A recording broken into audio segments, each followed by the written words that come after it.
Welcome back to Rabid Noise. That was On Your Way from Corrosion of Conformity's new album 9.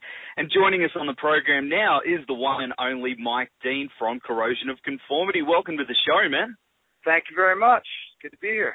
Awesome to talk to you tonight, man. Well, you're just about to head down here for the first time since 2001 in support of your new album 9, and there are a lot of people who are keen to see you guys play again down here.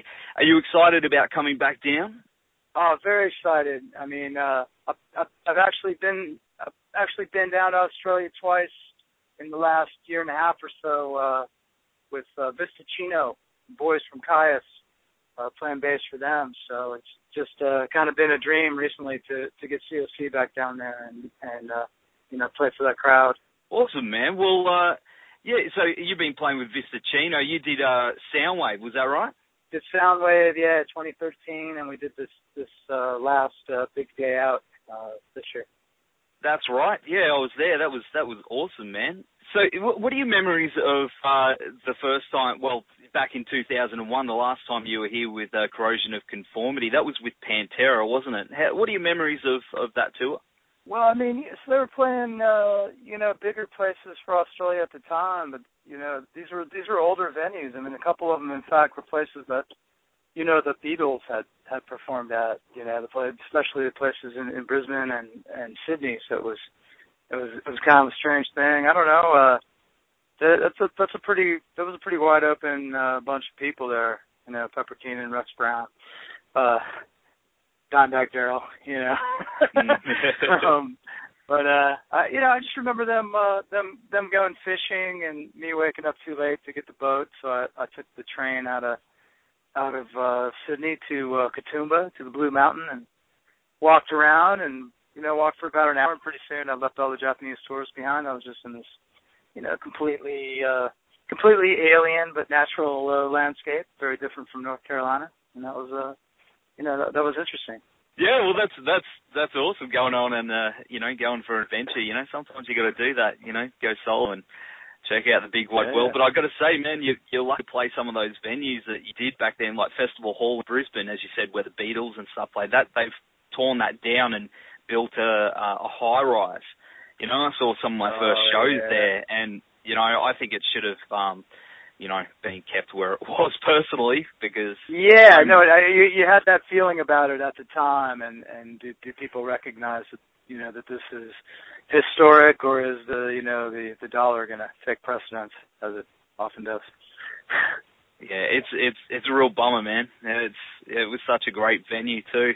Well, you guys have been going for about 30 years now, and with such a great back catalogue, how do you guys decide on a set list? You got so many great tracks to choose from that people want to hear. Where do you even start with that, You start with an argument. Hopefully it doesn't progress beyond that. But yeah, it's difficult to decide what to call and what to include, and I've been an advocate a long time for doing what Clutch does, which is they take turns playing setlist God, and there's a Jean-Paul setlist and a Neil setlist and a Tim Salt setlist and on and on. So I think we should just take turns deciding, because it is difficult. In this case, we don't have Pepper with us. So there's a whole lot of songs, just out of respect, we're not going to, try to take on without him. So it's a fair amount of very new material and very old material, just a few things from in between. So it does make it a little bit easier. But there's talk of doing some shows with Pepper at some point, and so that's going to be a more of a bigger problem to decide. But it's a first world problem. It's a good problem to have. So I'm not complaining. Yeah, well, I mean, as I said, there's so many great tracks that, I know people want to hear, but, you can't please everybody, so you're just going to sort of get up there and do what you do and please yourself, I guess. So, but will you be playing a lot off 9 on this tour? Yeah, I mean, we got 3 of those songs in the works right now, and that's probably where we'll be keeping it for Australia anyway. We're just kind of finding our feet playing those live. So yeah, I think On Your Way is probably going to be in there. Brand New Sleep, definitely, and there's a couple other ones that we're messing with a little bit, so probably one of those. Awesome, man. Well, I hope one of those is The Nectar. I really dig that song off the new album. Hey. Yeah, thank you. I'm lobbying for that one, actually. That's my current agenda. Awesome, to get man. That in there. Awesome. Well, I've got to say the new album, as I said, is pretty damn epic, and production-wise, I think, you did an amazing job. Do you feel there is more pressure when you're behind the desk compared to having someone else do the job? It just depends on your point of view and your perspective on it. I mean, being a little more hands-on myself, working with Custer, I did a lot of the engineering, like you say, and to me, that's just that's all tangible, kind of easy work, and it sort of takes my mind off of having to come up with a vocal performance or writing the lyrics. I can actually do better at that stuff by focusing a little bit less directly on it. So it kind of keeps us moving. And it's just producing other bands is something I want to do. So through nepotism, I got myself this job, and it, if you like the sound of it, that's good. We're all on the same page basically about trying to sort of capture the band's sound live, do something that represented that more than our last record, the self-titled one, and use that as kind of a building block to make something that's like a respectable rock album that you might listen to with headphones or something like that. I mean, we're kind of old-fashioned. We think about it in terms of an album, a group of songs, as just doing it piecemeal, track by track. We like to, new High on Fire. I like to listen to the entire record, and take it all in, get out or any, and going on back to listening to Led Zeppelin as a child. Just I like to hear the entire. All the chapters of that particular volume. I don't know what responsible adults really have time to do that all the time anymore, but I try to make time to listen like that.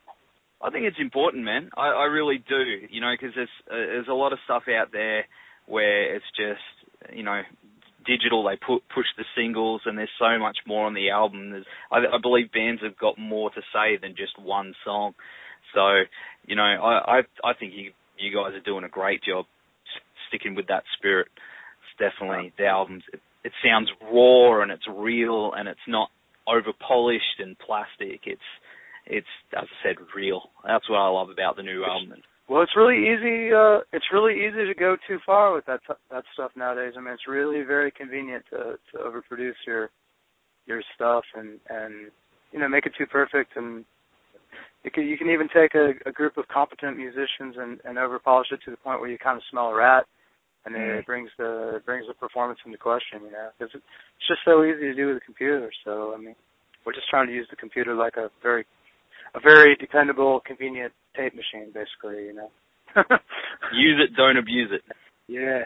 But, hey, man, thanks for all the kind words there. I appreciate that. No worries, man. It's that's what I hear in the album, and and talking about digital. A friend of mine, Ollie, is a really big fan of yours, and also a big collector of vinyl. And he won't download digital albums. He would rather wait to get it on vinyl and then give it a spin so we can hear it that way. Being that, digital has been pushed so hard and there are still people out there that prefer vinyl, what's your thoughts on that? Oh, well, I think vinyl definitely sounds better to me. I mean, there are imperfections to it, but it's those imperfections add to it, and I that's my preferred format to listen to. I mean, obviously you can acquire, if you're into music, you can acquire quite a few of those. It's not the only format I consume, but it's definitely something I like to partake of, for sure. Especially their titles, and things from when I was a kid. I can go out and find at the rummage sale or thrift store or something, and they're quite affordable. And apparently there were some people who actually took care of their records back then.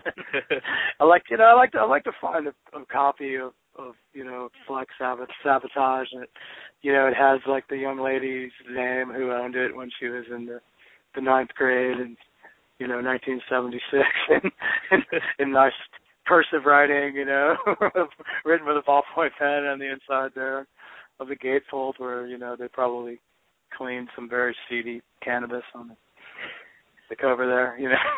It's just part of the environment, part of the experience to hear the cat hair, the dog hair, like in the stylus when you put it on. Yeah, I think there's something special about that. Like he collects, like he'll get multiple copies of the one album. He's got like a few like Zeppelin albums, like different, from different countries and different. If you give him the time of day, he'll go through everything and tell you the backstories. And I think that's something that you don't really get these days. With not to malign digital. I mean, there's potential for digital to sound transparent. I mean, it sounds overly clean. I think we're just getting to the point with it where it can not, be a non-factor in a way. Like if you use enough bandwidth and you have 192 kilohertz sampling rate, and 24-bit or 32-bit word length, then if you're willing to use those kind of resources, then you can get something that actually captures the performance. But these MP3s, to be honest, those are just a very grainy sketch of what's going on. So I'm interested in this thing that Neil Young is patenting. He's offered an approach to digital music delivery that's lossless and full resolution and all that. Sort of interested in checking that out. You're heading down here for a few shows at the end of the month, and I was at the venue playing in Brisbane called the Crowbar to see another band the other night, and I got to say the vibe in that room when you guys are playing, it's just going to be crazy. When it comes to shows, do you find that the energy is better in a smaller room than a massive festival or arena, or something like that? It tends to be. I mean, sometimes the larger venues with the actual physical distance from the crowd and the sheer overkill of however many acts, to make such a thing worthwhile. A lot of times there's kind of a palpable distance, Whereas being down in the trenches there of a smaller place is a bit more of a connection for sure. I mean, generally speaking, there's exceptions. There's some big concert environments where you can get some stuff going, and those are really awesome, but it's not always that good. Well, I can't wait to see you guys play the Crowbar. It's just going to be crazy. As I said, the energy. It's a good room, and it's got good vibe, and they've got good beers. So I mean, what more do you want? And Corrosion of Conformity. I think it's going to be awesome, man. Well. We're definitely, as I said, we can't wait to finally see you guys come back down here and shred it up for us. We're excited about it. We booked some dates. They all got canceled, and we just dug in our heels and said, no, we're going to find another guy to make this happen, because this is not going away that easily. So we kind of dug in our heels, and we're excited that it's working out, getting filling out my visa paperwork. So yeah, it's looking real.